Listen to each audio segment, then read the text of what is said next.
žaltár. Takže tu bol prakticky modlitba dookola. Takisto aj ľudia, obyčajní ľudia, laici, tu majú za svoje, že keď chcú čosi prosiť Pána, a majú s niečím problém, tak sa modlia žaltár na tento úmysel. Jednoducho čítajú nahlas. Recitatívo, čítajú nahlas a vnímajú to ako modlitbu. Naozaj to silná modlitba. Alebo napríklad, že keď kto si mal s čím si problém alebo v rodine, tak tiež sa odporúča a my sme mali tak tiež takúto prax, že modli sa žaltár povedzme od 11. do noci do 3. Robí takúto úsilie duchovné, že človek stane, odriekne si teda spánok a modlí sa za vyriešenie toho problému. Predkladajú z Bohu ten problém cez slova žaltára, znovu recitatívom.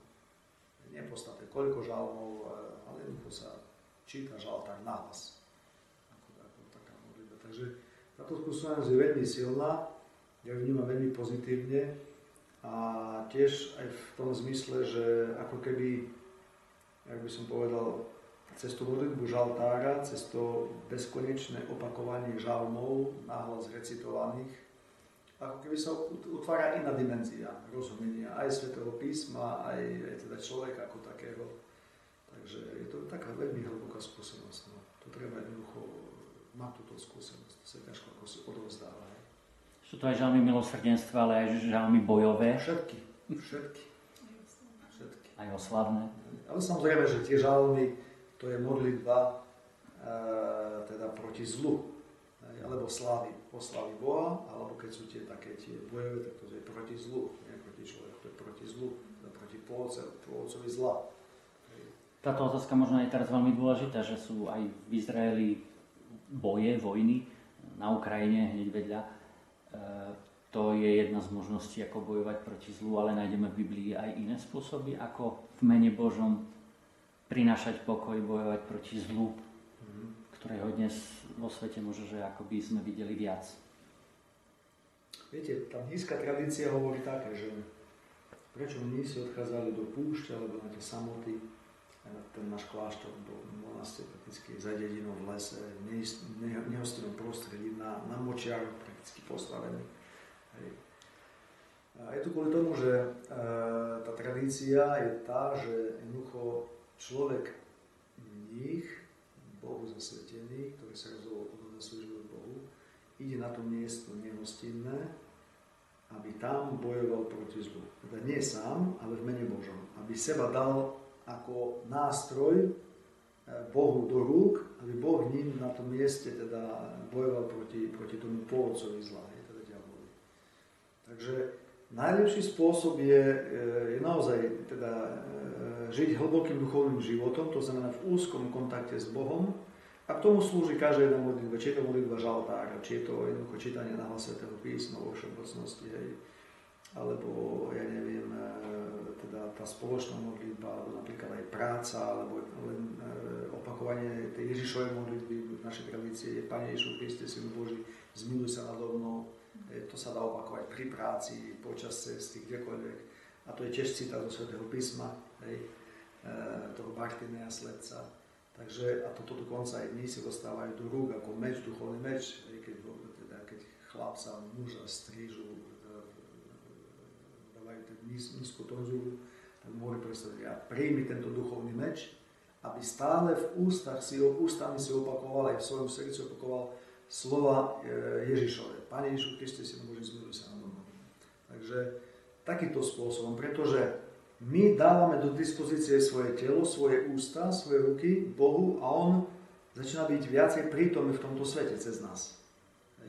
Týmto spôsobom posvedzujeme, alebo ako keby sme osvetľujeme tento svet.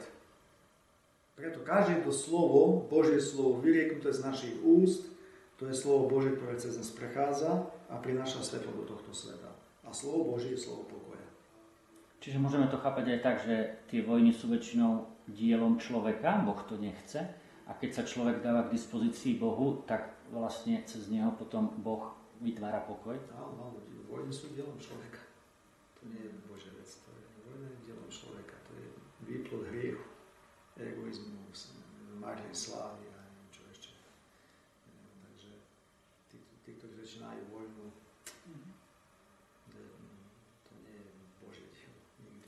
tomto roku máme aj Putníci nádeje. Vidíte nádej, že na Ukrajine bude pokoj, v Izraeli bude pokoj, v mnohých častiach sveta, kde je vojna, bude raz pokoj? Ideálne nikdy nebude, pretože my vieme, že tento svet je poznačený hriechom, my ľudia sme poznačení hriechom a pokiaľ my ľudia na tomto svete, tak stále budú konflikty. To znamená, nemôžeme si ideálne myslieť, že teraz nastane čas, kedy na celom svete bude mier. Tak to nikdy nebude, pretože my nie sme v nebe ešte. Hej. Nakoľko človek je hriešný, poznačený dejičným hriechom, tak stále budú napäťa, pretože stále sa kto si nájde, kto má závisť a kto má nenávisť a tak ďalej. Ale čo týka už konkrétnych konfliktov, tak samozrejme, že je nádej. Ja mám nádej, čo týka Ukrajiny a Izraela, že akýmsi spôsobom sa to vyrieši, že ľudia dostanú rozum. A vidiac napríklad hovorím teraz o Ukrajine, pretože je mi veľmi blízka, vidieť z tých mladých ľudí, ich entuziasmus, to, že oni ostávajú v Ukrajine. My mnohých vidíme, že odišli z Ukrajiny, ale nevidíme, koľko ich tam ostalo. Odišlo nejakých možno 8-9 miliónov, povedzme, hej, ale ostalo 40 miliónov. Ľudia, ktorí žijú, ktorí pracujú, ktorí majú deti, ktorí jednoducho sa obetujú, ktorí dobrovoľníctvom sa zaoberajú, ktorí pod bombami pracujú. Hej, boja sa samozrejme, lebo to je stále. A toto mi dá veľkú nádej, že oni v prvom rade oni chcú ten mier. Oni ho chcú, pretože to je to ich krajina, sú to ich rodiny, sú to ich zeme. Boh im dal, oni tak aj vnímajú, že je to Bohom požehnaná naša krajina. Oni vnímajú ako dar od Boha, im daný. Hej? Oni bojujú za im darovaný dar. Hej? Nie za čosi, čo si sami teda vydobudli. Im bolo darovaná sloboda, nezávislosť a oni za to bojujú. Lebo keby za to nebojovali, tak oni vnímajú, že by sa prerešili proti tomuto daru. Im bol zdôvorený dar Boží. Takže ja cez to vidím veľkú nádej. Pretože naozaj tí ľudia tam ostávajú a aj poznám mnohé mladé devčatá, aj chlapcov a hovorím, a prečo ideš študovať, ideš si do Európy? Hovorím, nie, ja som Ukrajinec, ja chcem byť Ukrajinec, ja chcem tu žiť, tu chcem mať svoju rodinu, svoj manželku, deti. Ja chcem, aby moje deti dobre vyrastali, aby žili na Ukrajine, lebo naša krajina je bohatá. Má čo povedať, má čo dať tomuto svetu. Takže v tom vidím veľkú nádej. Vy ste jeden z mála východných kresťanov, biskupov, ktorý bol na synode, kde možno práve aj to, čo hovoríte o tej Ukrajine, sa vytvára taký mozaikovitý obraz cirkvi. Pápež František veľa investoval do synodality, nielen urobiť nejaký koncil v úvodzovkách v Ríme, ale aby to na každom mieste, na každej úrovni, tá synodalita bola priestorom zapojiť každého kresťana do evangelizácie, do cesty ísť za Ježišom. Čo vy osobne ste si zobrali do svojho života, aj do svojej pastorácie, keďže ste krátko vladykom v Prešove z tej synody, kde ste boli pred pár mesiacmi v Ríme. A ako vidíte možnosť ďalšej konkrétnej realizácie tej synody o synodalite v Prešovskej eparchii? Pre mňa to bol taký zázrak Boží, tá samotná synoda, teda ten mesiac môjho prebývania tam spolu s ostatnými biskupmi z celého sveta, pretože toľko biskupov naraz jeden mesiac z celého sveta v jednej miestnosti so Svätým Otcom spoločne, na modlitbe spoločne, pri tých všelijakých otázkach, ktoré sa tam nastoľovali, a to nie sú ľahké otázky a nebolo vnímať, že by sme sa hádali, že by sme sa bili alebo nenávideli, naopak. Tak pre mňa to bol taký zázrak Božieho ducha, že toľko rôznych ľudí z celého sveta, rôznych nacionálností, tradícií, zvykov a neviem čo všetkého možného, dokážu sedieť spolu jeden mesiac a rozprávať o tých palčích otázkach, ktoré sú dnes v spoločnosti, v cirkvi. To je prvé, takže tým som bol veľmi povzbudený, lebo toto asi nie je možné povedzme, v svetských kruhoch, že by prezidenti celého sveta celý mesiac sedeli a hovorili o riešení geopolitických týchto. Hej. A je to kvôli tomu, lebo my ako biskupi, ako cirkev, každá cirkev sa chce dobro, duchovné dobro v svojich veriacich. Máme na zreteli večnosť, nie iba tento pozemský život. Takže asi je to kvôli tomu. Máme očakávanie. Aj veríme v prítomnosť Božiu v tomto svete. A čo ja som si teda odniesol pre seba osobne, lebo ako sa dá žiť táto synodalita. No ja som si to uvedomil, že v mnohých veciach tú synodalitu žijeme, len o tom nevieme. Lebo napríklad aj tie štruktúry našej eparchie sú tak urobené a to nie sú, že to je stáročná, niekoľko stáročná skúsenosť cirkvi. Že sa tak vypracovali určité mechanizmy, že naozaj dnes máme aj laikov v cirkvi, aj sa diskutuje, aj sa rozpráva, farské rady a jednoducho sú voľby, že nikto si neuzurpuje moc, hej, a je dobrovoľnosť a stále sa pýta na názor. Samozrejme, ako ľudia kuľháme aj tu v mnohých veciach, ale to neznamená, že teda v synodalita neexistuje. Existuje, ale samozrejme, že veľmi závisí od človeka. Ja čo vnímam na sebe, že možno nám viac chýba tá komunikácia. Čo teraz som tiež veľmi pozitívne teda prekvapený, alebo som taký nadšený, že tá túžba tu je a začína oveľa väčšia komunikácia ako doteraz. Ja to aj hovorím aj našim, aj mojim kňazom, že od toho, teda ako vy budete komunikovať s ľuďmi, natoľko ľudia, jak by som povedal, budú viacej v cirkvi. Takže je to také vzájomné, je to interakcia. Takže tu máme čo robiť veľmi veľa, lebo je to pole neorané stále to bude, pretože sme ľudia. Takže, ale mnohé veci, napríklad aj tie pastoračné rady, potom tie všelijaké komisie, ktoré existujú a teda tie poradné orgány, to všetko to sú znaky synodality, že biskup sa nerieši. Keď som prijedem k riešeniu, musím najprv počúvať tiež svojich radcov, vnímať, počúvať z dola. A my ako východná cirkev, teraz znovu sme začali chystať už teda našu synodu metropolitnú, ktorá sa má každý rok, každý 5 rokov sa má konať. A teraz cez to sa nekonala cez COVID a tak ďalej. Takže tento prvok v našich cirkvách je, že každých 5 rokov majú vychádzať z dola podnety a potom do tých 5 rokov sa majú riešiť, dávať konkrétne odpovede a znovu dookola taký neustály proces. Takže toto vnímam. Ale samozrejme je tu mnoho čo robiť, pretože sme ľudia, aj chybíme a tak ďalej. To ste hovorili pekne, že tá komunikácia nie je to skôr aj o tom, čo ste už párkrát povedali, že chcete vo vašom pôsobení vladyku otvoriť, realizovať cirkev bez strachov a v tom strachu potom tá komunikácia môže byť, lebo keď je strach, tak sa neozveme. To je jeden taký rozmer. A druhý rozmer, že v tej synodalite je prítomný Duch Svätý a je to vlastne rozhovor v duchu. V tej slobode poviem, potom chvíľu v tichosti rozlišujem, čo Duch Svätý v tomto probléme ukazuje a potom spoločne každý sa k tomu nejak vyjadri. Čiže tento rozhovor v duchu synodálneho procesu tiež možno mnohí ľudia nevedia, alebo neobjavili, alebo nepomenovali. Pozrite, všetko začína v rodinách. Keď je komunikácia v rodinách, deti to vidia a manžel to vidí, aj manželka má tú skúsenosť, že je vypočutý, vypočutá, sa spoločne príjma nejaké, nie že spoločne, ale stále musí byť kto si jeden, kto príjme riešenie. Ale keď sa počúvajú navzájom, rodičia vedia potreby detí a deti vnímajú teda reálnu situáciu rodiny, finančnú, neviem ako ešte inú, hej, a manželka vidí snahy manžela a manžel vidí potreby manželky a potom on má príjmať riešenie. Keď sa to vie pekne preniesť aj do tých cirkevných spoločenstiev, tak potom to môže fungovať, ak to funguje. Tam to funguje, kde je takýto spôsob.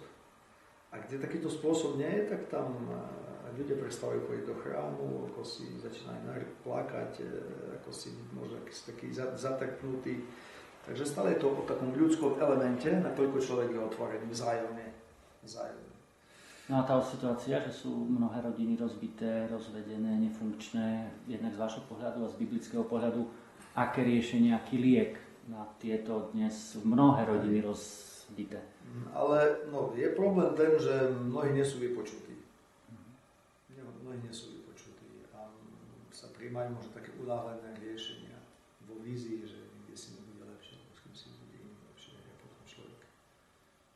Ja som raz hovoril s jedným pánom, ešte ako študent, a on hovoril, že no, 5 manželiek, 5-krát rozvedený, 5-krát ženatý, teda 4-krát rozvedený.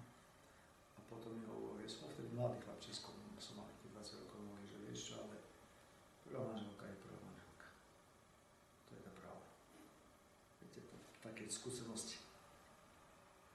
No, to skúsenosť je.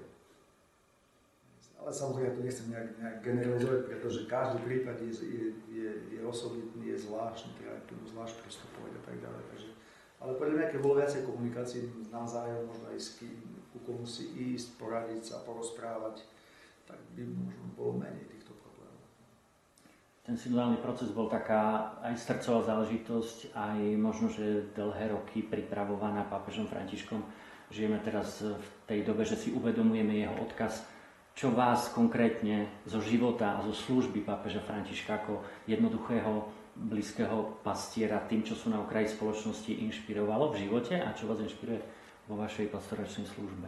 No, možno viacej počúvať a potom nebať sa robiť rozhodnutia, ktoré mnohým sa môžu nepáčiť. Ale robiť rozhodnutia. A na jeho živote a prístupe k tomu pápežstvu, čo vidíte také práve toto, lebo aktívne? taký človek viac menej, jak by som povedal, taký, nie že spontánny, ale taký veľmi otvorený. Veľmi otvorený, vedel rýchlo reagovať, takže toto, ale aj on tiež robil rozhodnutia, mnohým sa teda nepáčia doteraz. To znamená, že teraz byť synodálny, všetkých mám teda udobriť. Hej. Ja mám mnohé veci popočúvať, ale predsa človek musí prijímať riešenia. On prijímal riešenia. On sa radil s mnohými, možno viacej, to menej, a potom prijímal riešenia. A potom sa začínajú tieto riešenia realizovať. No, mnohých si tiež urobilo možno nepriateľov s tým, na základe týchto riešení, alebo mnohí odskočili, pretože nebola naplnená ich akási vízia, akási ich očakávanie. Takže to je tiež o synodalite. Nemôže byť so všetkými na 100% dobrý, ale všetci s nami musia byť teda súhlasiť. Ten element egoizmu tu stále je. Hej, že tam na tej synodalite boli aj pozvaní rôzni zástupcovia protestantov alebo pravoslavní. Tak vy v Prešove ako poslednú záverečnú výpoveď vidíte v tie vzťahy ekumenické v rámci Prešova, že sú ideálne, blízko ideálu, harmonické, problémové, alebo sú na nejakej novej etape? Ja môžem povedať za seba, teda ako biskup, máme veľmi dobré vzťahy s biskupom Petrom Mihočom. Takisto dobré vzťahy máme s pravoslavným metropolitom Rastislavom. Takže máme spoločné stretnutia, sú aj, čo týka aj modlitby, aj také posedenia pri káve, alebo povedzme porozprávame o nejakých problémoch, keď sú aj mnoho máme spoločné, zvlášť možno s týmito evanjelíkmi, s biskupom Petrom, pretože on tu je prítomný. No a potom už tiež stále sa to rozmienia na drobné už po tých jednotlivých komunitách, kde sú kňazi, náši, rímski, protestanti, teda evanjelickí alebo kalvínsky, závisí od toho, rozumiete. Takže stále sa to rozmienia na tých miestach, že ako oni vedia medzi sebou spolupracovať. Takže tam už o to, aj keď my pekne môžeme vychádzať s otcom biskupom Petrom, ale keď nenachádzajú spoločnú cestu ten kňaz, kde si na tej farnosti, tak my sa to môžeme aj rozhodiť, viete, a nikto si nepasuje, lebo sú zeťatí jeden proti druhému a pardon. No mnohí hovoria, že vidia aj generačný rozdiel, že vy, tým, že ste mladší, aj brat biskup Peter je mladší, že ste otvorenejší pre tieto ekumenické vzťahy a hľadanie spoločnej jednoty kresťanov. Možno, ale nie sme už možno tak zaťažení históriou, ktorá tu bola, takže je jasné, že to asi zohrá veľkú. V každom prípade je veľmi taký inšpiratívny pohľad na duchovné autority, ktoré vedie spolu pekne, možno vychádzať, komunikovať alebo sa navzájom počúvať a môže to byť takým príkladom pre tie ďalších teda božích služobníkov a aj ľudí, bežných ľudí v cirkvi ako takej. Aspoň teda ku mne sa dostalo veľa pozitívnych reakcií po tom, čo prebehla aj tá panelová diskusia v knižnici 24. marca. Niekoľko ľudí, ani jeden teda sa vyjadril, že prežíval tam taký veľmi príjemný pocit príjemnej atmosféry a takého akoby až trošku pozvania alebo dojatia v tom zmysle, že keď teda tí naši lídri vedia sa tak pekne porozprávať, že aj my by sme sa tak mohli, hej, možno navzájom vnímať citlivejšie aj v tom akože akoby medzidenominačnom prístore. Takže určite to nie je niečo zbytočné alebo niečo, čo len ostáva na tej vašej úrovni, keď teda máte vy dobré vzťahy na tej vyššej úrovni tej cirkevnej autority. Že to tam teda neostáva iba medzi vami. je to vnímané tým okolím. To si mi teraz nedávno povedal, že je pekné, keď napríklad katolícky kňaz s pastorom sa prejdu po ulici a už sa spolu na kávu, to vidia. To je viacej ako za nejaké... Vidíte, že na ľudskej stránke si rozumejú a vedia, majú spoločnú rozumať v veciach. A povedzme, keď ten pozve jedného na bohoslúžbu, príde a ten ide zrovna tamto bohoslúžbu. Keď to ľudia vidia, že oni majú medzi sebou bloky, tak potom aj ľudí sa to tak viacej, ako sa tak rozpúšťate. Asi nevraživosť. Takže tieto sú také gesty, ktoré sú veľmi potrebné. Veľmi pekne vám ďakujeme za váš čas v tomto veľkonočnom skriesenom období a veríme, že v tomto dialogu sa podarí v Prešove aj ďalej pokračovať. Ďakujem za to, že som mohol s vami byť. My ďakujeme.